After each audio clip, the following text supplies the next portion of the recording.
Maka kalau Anda baca dalam surat Al-Ankabut, diartikan dalam bahasa Indonesia, ahasiban nasu ayyutraku ayyakulu amanna wa hum la yuftanun. Anda akan mendapatkan artinya, apakah manusia merasa bahwa dirinya diuji tapi dia mengatakan dirinya beriman tapi dirinya tidak diuji. Berarti ibtila ujian, musibah ujian, yuftanun ujian. Itulah bahasa Indonesia, sempit. Jadi nggak bisa mengartikan dalam bahasa Arab yang kadang-kadang banyak kata satu arti atau satu kata banyak arti, itu loh maksudnya. Tapi sampai di sini kita oke ya. Berarti yuftanun artinya ujian. Tapi yuftanun itu tidak mesti ujian saja. Bahasa Arab itu satu kata tidak bisa didefinisikan dengan kata yang lain. Tapi kalau kita mau mengartikan bahasa Arab, itu kita harus melihat konteks cerita orang-orang ketika mengartikan kata itu. Contoh misalnya, kata-kata yuftanun itu kalau Anda buka kamus, itu nanti akan kemudian berasal dari kata fatana. Fatana ini menurut orang-orang Arab seperti proses pengolahan emas.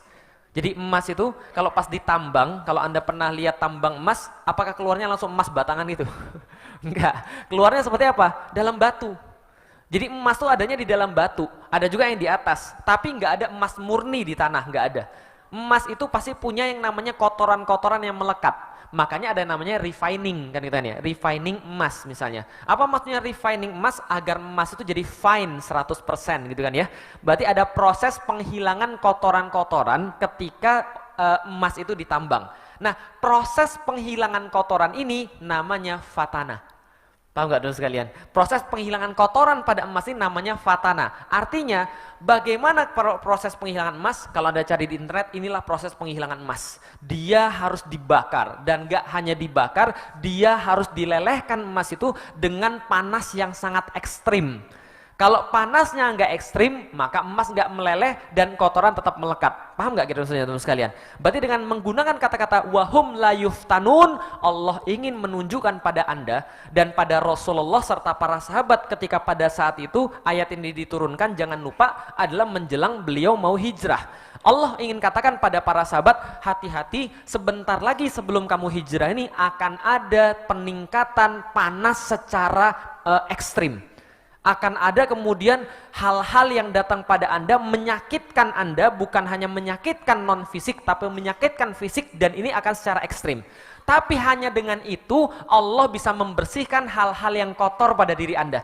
Hanya dengan itu Allah bisa mengeluarkan kotoran-kotoran dari dalam diri Anda. Allah menggunakan kata yuftanun bukan yubtalaun, bukan. Bahwa mereka tidak diuji seperti ibtila. Sedangkan ketika Allah mengatakan wala nabluwannakum bisyai'im minal khauf wal ju' wan naqsim minal amwali wal anfusi was samarat, dan kemudian Allah katakan akan diuji setiap manusia. Saya sulit ngomongnya. Ini uji lagi. Tapi ingat ya, ini kata-kata wala nabluwannakum asal katanya bala yang tadi saya bilang. Yang mana Ustadz? Yang domino tadi ya, domino ingat itu kan ya, balaknya nggak ingat itu bahaya. Nah, wala nabluwannakum saja bisyai'im minal khauf, kelaparan, kekurangan harta, kekurangan buah-buahan, atau harta kita diambil oleh orang, lalu kemudian wanaksi minal amwali wal anfusi was samarat, dan kemudian kekurangan jiwa dan seterusnya. Itu masih bala. Itu masih bala. Anda jadi miskin, Anda jadi sedih, Anda jadi galau, itu masih bala. Belum yuftanun, bukan fatana. Paham ya? Jadi dengan menggunakan kata-kata fatana saja, Allah sudah menyiapkan pada Anda, kalau Anda berani ngomong Anda beriman. Kalau Anda mengatakan bahwa diri Anda beriman, berarti Anda sudah harus siap, wahum la yuftanun. Pasti akan ada fitnah yang datang pada Anda. Tapi Allah tidak memberikan fitnah itu karena Allah benci Anda, tidak. Allah tidak memberikan fitnah itu karena Allah nggak suka sama Anda. Karena beberapa orang mengembangkan metode berpikir seperti yang bukan Islam. Dulu ketika saya masih bukan Islam, seolah-olah begini, kalau kita tuh dapat kaya, berarti Tuhan sayang sama kita. Kalau kita tuh dapat istri yang baik, istri yang cantik, istri yang seksi, oh Tuhan sangat favorit pada kamu. Begitu kemudian kita sakit, lalu kemudian dikatakan, itu Tuhan lagi murka kepada kamu. Wah, menurut sekalian, dalam Islam tidak begitu. Buktinya contoh misalnya, dalam surat Al-Fajri, Allah katakan misalnya, wa ammal insanu idza mabtalahu rabbuhu fa akramahu wa na'amahu fayaqulu rabbi akraman wa idza mabtalahu faqaddara alaihi rizqah. Allah katakan Allah kasih bala itu bisa jadi dua, bisa jadi kemudian kaya, bisa jadi kemudian miskin. Berarti kaya itu adalah bala, miskin juga adalah bala. Nah, artinya ketika Allah mengatakan Anda akan diuji dengan sangat berat sekali, bukan berarti Allah nggak sayang sama antum. Tapi justru Allah sayang sama antum. Makanya pengen antum tuh murni 100% ketika menghadap pada Allah Subhanahu wa Ta'ala. Maka dikasih yang namanya yuftanun. Dengan kata-kata itu seolah-olah Allah ingin katakan Anda itu semuanya emas. Anda itu semuanya emas, makanya diuji. Ada nggak pernah orang ditanya, Mas lagi ngapain Mas? Refining emas. Widih, luar biasa Mas, keren banget. Gimana cara refining emas Mas? Gini caranya, kamu harus bakar, kamu harus kemudian begini, sehingga muncul emas murni. Nanti dijual berapa Mas emas murni? Segramnya 550.000 bro. Keren banget. Ada nggak orang pernah, ngapain kamu? Saya lagi refining batu kali. Paham sekalian? Nggak ada. Allah itu memberikan ujian, memberikan fatana, ujian yang sangat berat, itu hanya bagi orang-orang yang dianggap emas. Tapi kalau Anda bukan emas, Anda nggak akan dikasih kemudian ujian. Bisa dipahami sampai di sini dulu sekalian. Jadi konsep bahwa manusia senantiasa berada dalam ujian. Apalagi ketika ada orang mengatakan bahwa saya beriman pada Allah, maka mereka lebih diuji oleh Allah, diberikan ujian yang berlipat-lipat oleh Allah, bahkan panas yang sangat ekstrim sampai mereka bisa meleleh. Itu adalah konsep bahwa Anda tuh berharga. Lantas kemudian Allah menyampaikan dalam ayat yang berikutnya, walaqad fatannal ladzina min qablihim. Dan Anda jangan heran, ketika Anda itu diuji oleh Allah, Anda jangan heran. Kenapa? Anda bukan yang pertama. Anda tuh nggak spesial. Anda spesial bahwa Anda emas, iya. Tapi orang-orang berlalu di sebelum Anda itu juga spesial juga. Dan Anda sama kayak mereka. Rasul aja diuji, Musa aja diuji, Isa aja diuji. Kenapa Anda tidak? Bahwasanya Rasulullah Shallallahu Alaihi Wasallam adalah orang yang paling mulia. Dan beliau diuji oleh Allah dengan ujian yang sangat berat. Bahkan Rasulullah berkata, di antara para nabi dan di antara para manusia, tidak ada satupun orang yang diuji melebihi saya. Apa salah satunya? Rasul berkata, kalau Anda pernah merasakan meriang, di mana seluruh kemudian sendi-sendi Anda tuh rasanya sakit semua, pernah nggak ngerasa begitu? Rasanya wudu males banget rasanya. Karena gerak aja susah. Meriang itu sendi-sendi kan sakit semua. Sendi-sendi sakit semua, pala berat, mata berat dan segala macam. Nah, Rasul katakan bahwa sakitnya beliau itu berkali-kali lipat kita. Jadi ketika beliau meriang itu, rasa sakitnya berkali-kali lipat manusia biasa. Dan beliau itu menghadapi banyak sekali ujian-ujian yang gak dihadapi oleh manusia sebelumnya. Maka ketika Rasul pun diuji, kita pun diuji.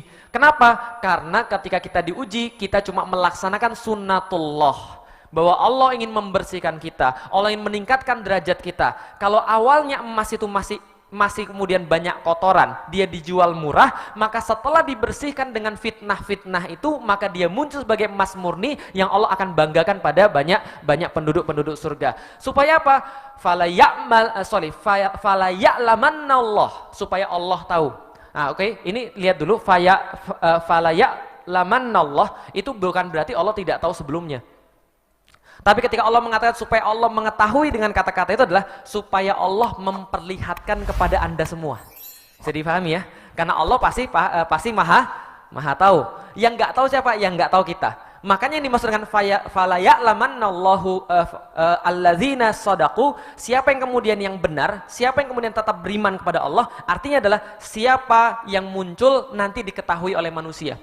Karena Allah nggak perlu itu semua, karena Allah sudah tahu. Allah kan al-muhit, Allah kan yang maha meliputi. Maka manusia yang perlu tahu siapa yang benar-benar beriman dan siapa yang tidak.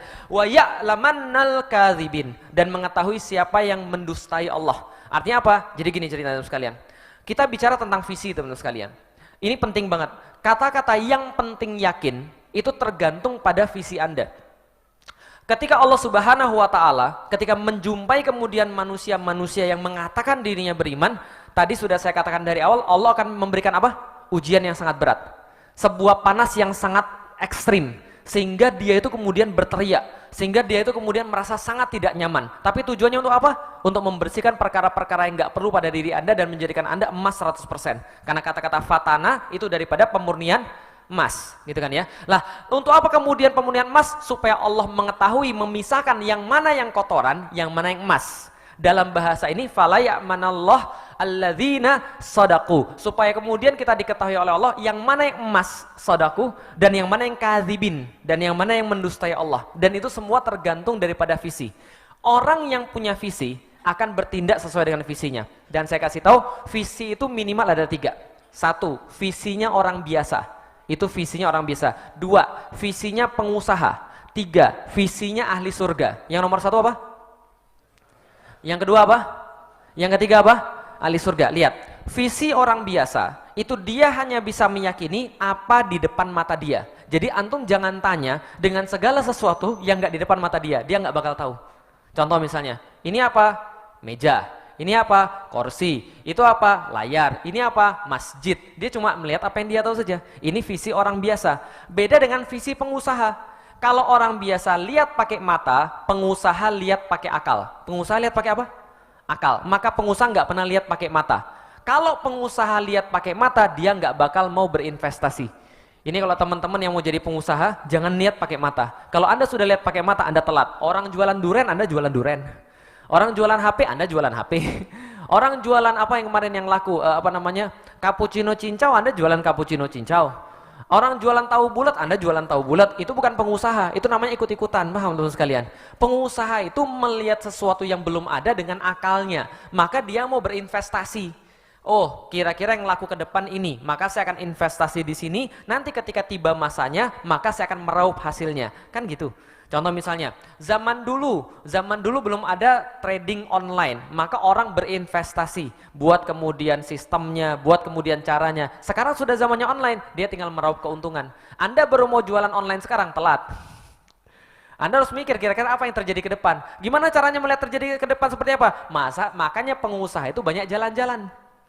Karena ketika dia jalan-jalan mengumpulkan referensi diolah dalam otaknya, dalam kepalanya, maka dia melihat dengan kepalanya, dia melihat dengan akalnya. Ini pengusaha, visi pengusaha. Ada visi yang ketiga, visinya ahli surga. Ahli surga itu nggak berhenti hanya lihat pakai mata, nggak berhenti hanya lihat pakai akal, tapi dia ngelihat pakai iman. Itu gimana ceritanya, Sat? Oke, gini, coba lihat. Suatu waktu bayangkan Anda ini di Arab ya, di Arab suatu waktu bangun pagi-pagi di Arab, waktu itu sekitar tahun 700-an kurang lah, 600-an sekian. Kan ya, 600-an sekian abad ke-7, Anda bangun pagi tiba-tiba ada orang ngomong begini. Bro, gua kemarin ngeliat, Masya Allah keren banget. Tiba-tiba malam hari, saya itu kemudian dibuka jantungnya, dikeluarin, kemudian dicuci pakai air zam-zam. Kemudian dimasukin lagi, lalu kemudian seolah-olah nggak ada luka sama sekali. Lalu kemudian saya jalan, ketemu satu binatang, lebih besar daripada keledai, lebih kecil daripada kuda, punya 2 sayap, indah banget. Terus kemudian saya naik, tiba-tiba 1 kepak, 2 kepak, saya melihat Masjidil Aqsa.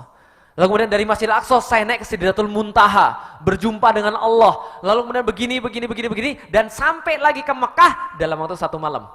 Kira-kira gimana orang waktu itu? Kira-kira orang ngomong apa? Sebentar. Lu ngomong apa tadi?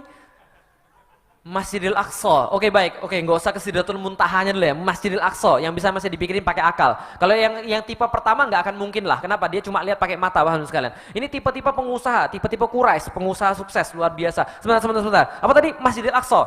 Buka Google. Klik Masjidil Aqsa direction Masjidil Haram, paham teman sekalian. Dapat 1123 km.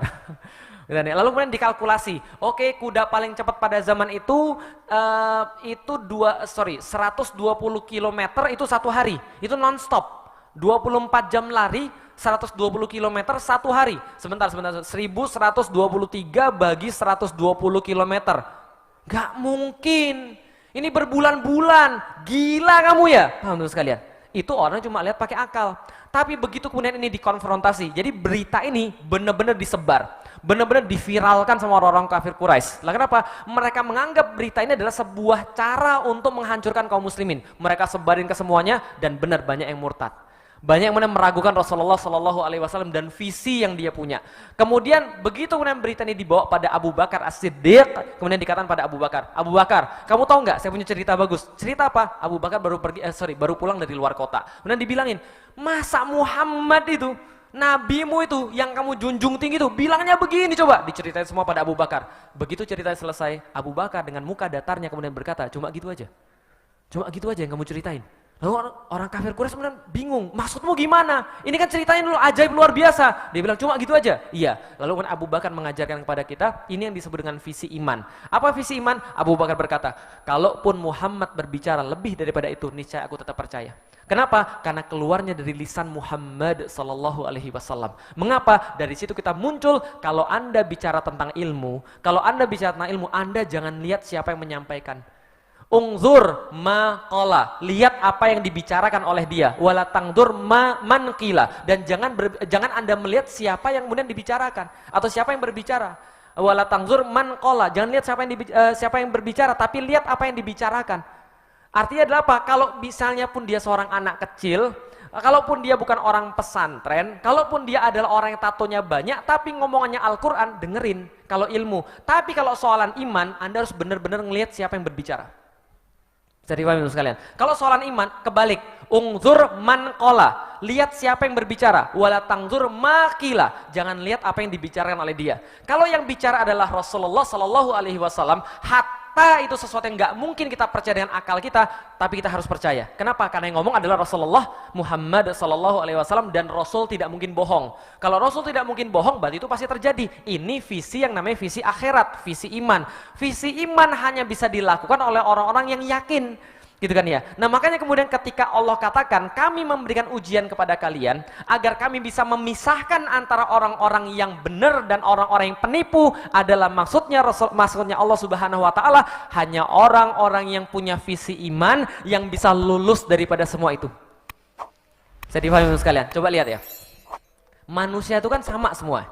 Pengennya cepat, betul atau tidak? Pengen kawinnya nanti atau sekarang? Nanti atau sekarang? Yakin nanti, gitu kan ya. Antum kalau melakukan sesuatu pasti pengennya cepet, betul kan ya? Beli barang online, pengen datangnya hari ini atau besok? Kalau bisa sekarang langsung dapat, gitu kan ya. Kalau misal antum kemudian udah ngeluarin sesuatu, antum pengen hasilnya sekarang juga, antum nggak mau hasilnya nanti. Tapi yang Allah minta sama antum berkebalikan, betul nggak? Contoh misalnya, ketika Allah katakan, hal adullukum ala tijaratin tunjikum min azabin alim. Apakah Anda itu mau ketika saya tunjukkan pada Anda satu perniagaan, satu jual beli yang jual beli ini akan membebaskan Anda daripada siksa Allah yang sangat pedih. Mau nggak Anda? Oh tentu saja mau ya Allah. Apa kemudian? Tu'minuna billahi wa rasulihi wa tujahiduna fi sabilillahi bi amwalikum wa anfusikum. Anda harus berjihad di jalan Allah dengan kemudian harta dan nyawa Anda. Pertanyaannya, jihadnya itu sekarang atau nanti? Sekarang atau nanti? Sekarang. Balasannya sekarang atau nanti? Nanti. Antum bisa paham gak sih? Yang Allah minta pada antum itu adalah berkebalikan dengan fitrahnya antum. Fitrahnya antum pengen dapatnya sekarang. Yang Allah bilang, kamu keluarkan dulu duit, kamu keluarkan dulu tenagamu, layani Allah dan agamanya, bantu Allah dan agamanya, Anda kemudian dakwah dulu yang benar, Anda taat dulu yang benar, balasannya nanti. Dan ada garansi nggak? Ada garansi nggak? Contoh, ada orang mau jual rumah. Saya mau jual rumah sama kamu, rumahnya ini harganya 50 juta, tapi senilai 50 miliar. Kamu kasih saya duit sekarang, nanti rumahnya baru kamu dapat 20 tahun kemudian. Mau nggak kira-kira? Mau nggak kira-kira? Ada yang mau, ada yang tidak. Kalau Anda kemudian masih bisa ngitung, oke nggak apa-apa lah 50 juta nanti dapat rumah seharga 50 miliar, nggak apa-apa lah misalnya nanti. Tapi Anda perlu apa? Perlu garansi. Paling nggak tunjukin saya dulu lah, seperti apa gambar rumahnya, sertifikatnya mana, tanahnya kayak apa, lingkungannya kayak apa, betul nggak gitu kira-kira? Tapi ketika Allah itu berjual beli pada Anda, yang dijual oleh Allah apa? Surga. Yang diminta oleh Allah apa? Ketaatan Anda. Konstan ketaatannya dalam bentuk harta, dalam bentuk jiwa. Tapi Anda nggak pernah dikasih garansi. Ya Allah, itu aja trailernya aja 30 detik ya Allah gitu kan ya. Uploadlah ke YouTube gitu kan ya. Biar saya tuh bisa lihat gimana tuh surga, dan biar saya tahu gimana tuh neraka. Ya Allah, pengen ya Allah, ya nggak apa-apa lah, nanti tayangnya masih lama nggak apa-apa, asal trailernya dulu ya Allah. Contohnya dulu lah ya Allah, kayak apa kira-kira. Allah nggak kasih itu. Lah, Anda bisa kemudian memilih ketika Anda yakin. Makanya di dalam Al-Quran yang pertama, alladzina yu'minuna bil, karena hanya orang-orang yang yakin balasan Allah yang tidak kelihatan oleh mata, mereka yang mampu bertahan kemudian dalam ujian-ujian seperti ini. Saya difahami sekarang. Dan ujian-ujian ini parahnya luar biasa. Ujian-ujian kayak begini ngeri luar biasa. Yang dilakukan oleh orang-orang sebelum kita apa? Mereka berislam dan mereka dipermasalahan karena Islamnya. Paham ya? Jadi kalau Anda Islam dan sekarang dipermasalahkan oleh orang-orang gara-gara Islam Anda, bersyukurlah Anda karena Anda termasuk yuftanun, orang-orang yang dipermasalahkan. Coba lihat. Ngomong-ngomong, zaman dulu Rasul dibenci gara-gara apa? Gara-gara Rasul berbuat sesuatu yang salah? Enggak. Gara-gara Rasul kemudian punya ide yang salah? Enggak. Beliau tuh sangat dihormati. Wajah beliau tuh sangat menenangkan. Orang-orang bilang kalau lihat wajahnya Rasulullah itu, mereka pengen cepet-cepet deket terus, mereka nggak pengen pergi-pergi. Akhlaknya Rasul, nggak usah tanya. Nasabnya Rasul paling tinggi di antara orang-orang Quraisy. Bani Hashim paling tinggi lagi. Namanya sudah Muhammad. Tapi kenapa dicerca? Dicerca bukan karena apa-apa, tapi karena Islamnya, bukan karena akhlaknya. Jadi kalau Anda mau dicerca orang, lebih baik Anda dicerca orang gara-gara ide Anda, tapi bukan karena akhlak Anda. Paham teman sekalian? Karena kalau Anda dicerca gara-gara akhlak Anda, itu berarti Anda yang salah. Tapi kalau Anda dicerca karena ide Anda, nggak ada masalah. Lah kenapa bisa gitu? Karena Rasulullah juga begitu. Orang yang paling mulia mendapatkan sehina-hinanya julukan. Orang yang paling tinggi nasabnya direndahkan oleh orang yang paling rendah nasabnya di antara orang-orang Arab. Rasulullah doang yang menghadapi itu. Kenapa? Karena beliau memegang Islam. Jadi kalau Anda memegang Islam, Anda pasti akan menghadapi yang sudah diuji seperti orang-orang yang lalu, supaya terpisah kotoran-kotoran dari Anda, dan yang tinggal kebaikan-kebaikan. Sampai di sini paham teman sekalian? Jadi kalau ada ujian, biasa. Anda dibilang intoleran, biasa. Anda mau pemimpin muslim, orang lain gak suka, biasa. Nah kenapa? Karena itu untuk memisahkan Anda itu benar-benar niat gak kepada Allah Subhanahu wa Ta'ala. Sampai di sini paham ya?